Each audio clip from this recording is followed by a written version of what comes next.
Welcome to the Intel Hub News Brief, uncovering the cold hard truth that the corporate media just can't handle.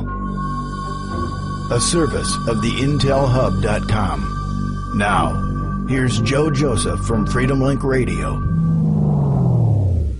Hello everyone, this is Joe Joseph, and welcome to another edition of the Intel Hub News Brief for June the 5th, 2012. I want to start off this Intel Hub News Brief to talk a little bit about Ron Paul. Now, anybody that followed the Bilderberg Conference knows that there was a lot of things said about Ron Paul during the conference. First of all, I think it's an outrage and a travesty that the powers that be think that it would be okay to assassinate a sitting congressman. But of course, you know, they've done it in the past, and they can most certainly do it again.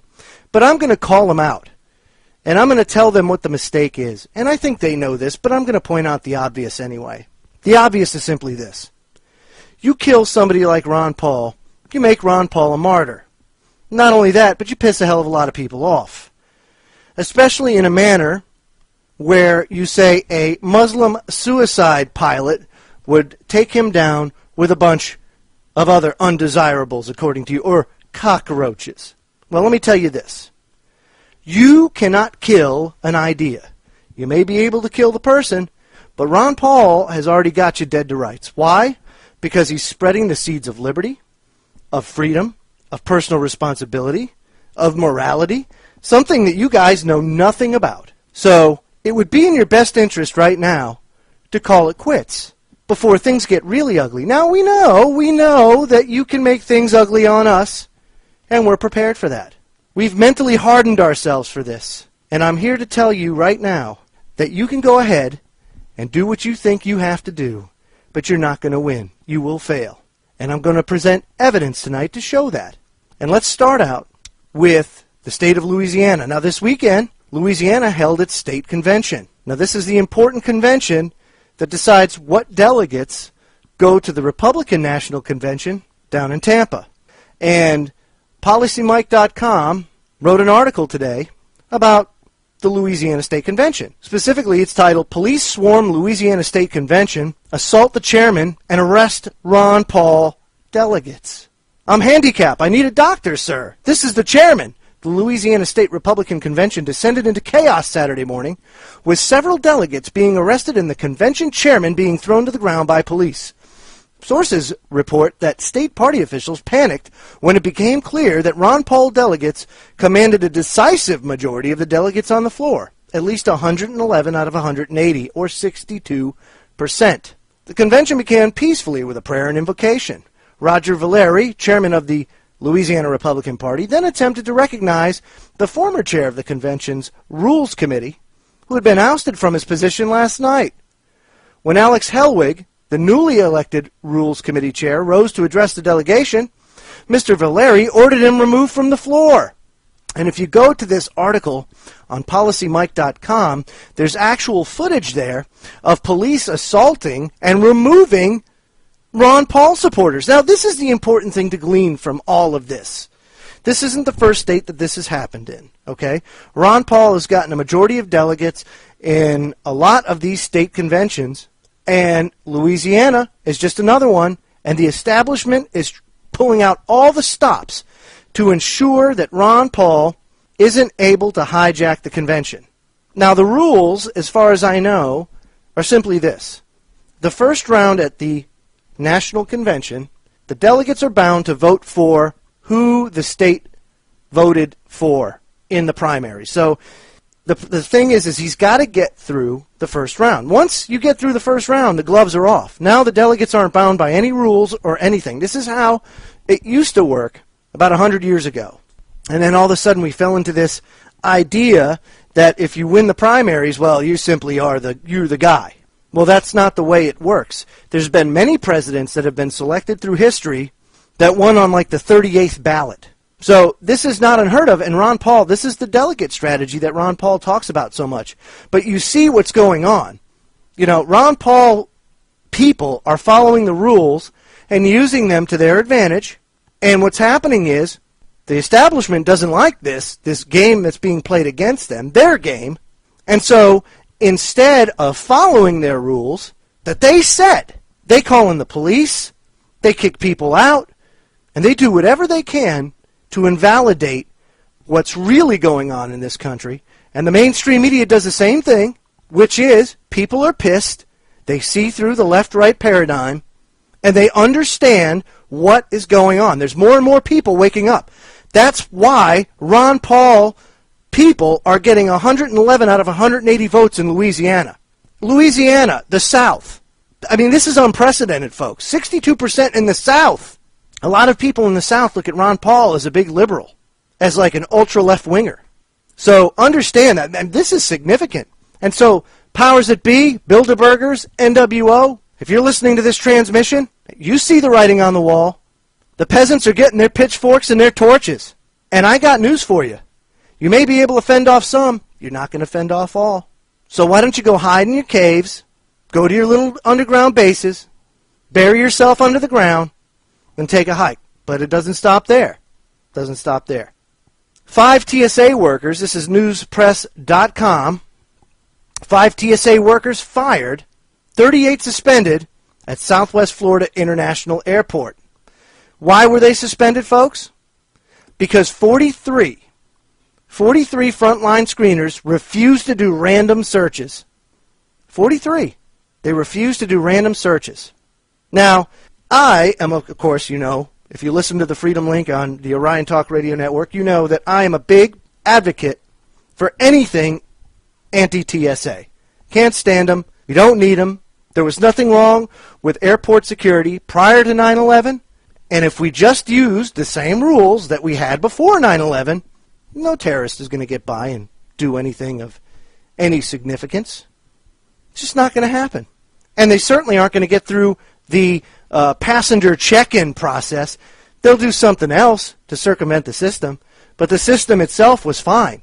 The only problem was, if it happened the way they said it happened, which it didn't, and we know that, but if it did, then all that has to be done are the people that didn't follow the rules need to get fired and new people put in their place.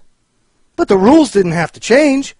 We didn't need any more legislation. We knew that, and we continue to know that there are crazy people out there that want to do crazy things. And there has to be some level of security. But to the point where your constitutional rights are infringed? No, sir. Your Fourth Amendment right. And the Supreme Court has ruled on this on multiple occasions. Your Fourth Amendment right, your freedom to travel, your right to travel freely. This is a direct violation of that. The same thing with drunk checkpoints, the same thing with ID checks.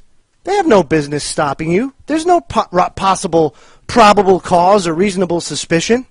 You're just driving along. You're just going on a flight. We need to fight this, folks. This is very serious stuff, and we're making progress. I have to tell you, I've never been more encouraged by what I'm seeing.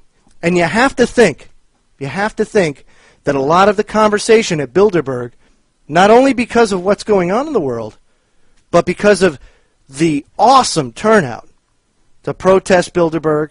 And for the first time, we had so many alternative media personalities converging on one point. Just think about that for a second. I want everybody to think about that. I want you to think about all the networking that was done, all the bonds that were created, the friendships that were made, the alliances that were made. Prior to that, I'm sure there were people that thought, oh, that Alex Jones, he's a shady character, or that Mark Dice, or that Shepard Ambellis. Oh, yeah, COINTELPRO, rumors fly, YouTube videos made, you name it. But then you get to meet them in person, and all of a sudden, that veil comes down. And you see the person, you interface with them, you connect with them, and that human aspect takes over. And you say, look at this, man. We're here, we're fighting, we've got the same enemy. We see the same end game. Why are we infighting? Why are we wasting our energy fighting one another when we need to be fighting these people? They're united against us. Why are we falling for their divide and conquer tactics? Why are we worried about petty things? Who cares that your website is better than me? Who cares that you get more donations than I do? The point is we're all in this fight together. And we need to unite together, regardless of our differences, regardless of your website or how popular you are. There's no time left for infighting. The time is now, and Bilderberg proved it, not only with their language, not only with what they said, but because of the turnout, because of the brotherhood and the bonds that were forged over the weekend.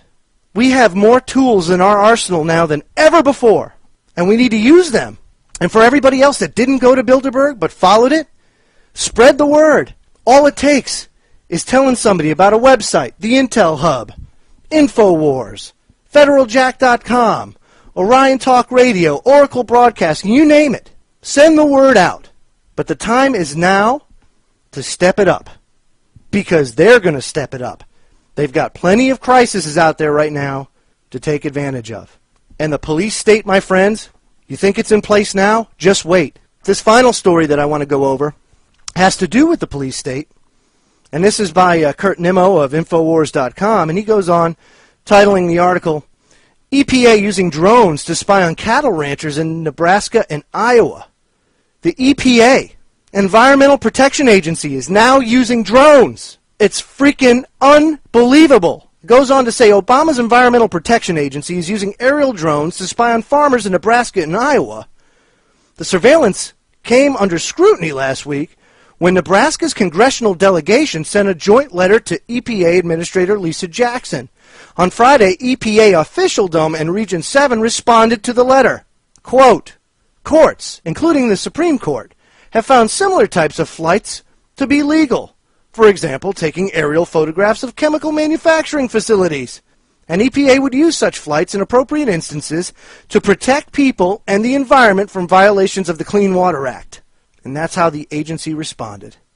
Unbelievable. Quote, they're just way on the outer limit of any authority that we've granted, says Mike Jonas, a Republican senator from Nebraska. In fact, the EPA has absolutely zero authority and is an unconstitutional entity of an ever-expanding and rogue federal government.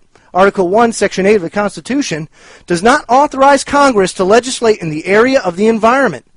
Under the 10th Amendment, this authority is granted to the states and their legislatures, not the federal government. But this raises a point. So say the federal government tomorrow says, EPA, go away. I don't want to do this. No more. We're going to save some money. States, it's your turn. It's your job. What makes you think the states, in an environmental protection capacity, wouldn't employ the same technology? Think about it. Police use it. They're getting drones.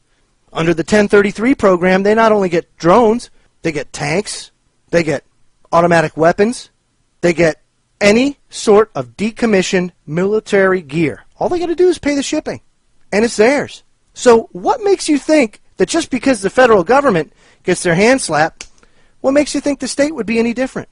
And this is where you come in, because people, we have to start at the ground level, and that means your municipality first. You have to work where your sphere of influence lies, and that sphere of influence is where we live, where we work, where our kids go to school, our neighborhoods, our cities, our towns. That's where we will be most effective, getting the word out. If that means you make flyers, put them on cars, stupid things like that, telephone poles. It doesn't matter. As long as you get to one person, you've done your job, because that person hopefully turns around and tells another person, and you start the chain reaction. I mean, we are really at critical mass here as far as awakening's concerned. You know, you can just as easily say that it's the other way around, that the powers that be have the upper hand, but they really don't. We do. So folks, understand what's at stake here. Understand that we are winning the fight, but now's the time to really step it up. And to the powers that be, these cockroaches are going to overwhelm you. You haven't even seen an iota of the power the people wield. And you will. You will. There's going to come a point in time where you force the people's hands, and all of a sudden, they're ready to use those pitchforks and those torches. So folks, stay tuned. There'll be a lot more Intel Hub news briefs on the way. And also, tune in to the Freedom Link Radio over on the Orion Talk Radio Network. You can listen to it at on the TuneIn app on your iPhone or on your Android. And we're also now on Shoutcast. So check it out. That's OrionTalkRadio.com. Freedom Link Radio airs Tuesday and Thursday from 10 p.m. to 12 a.m. Eastern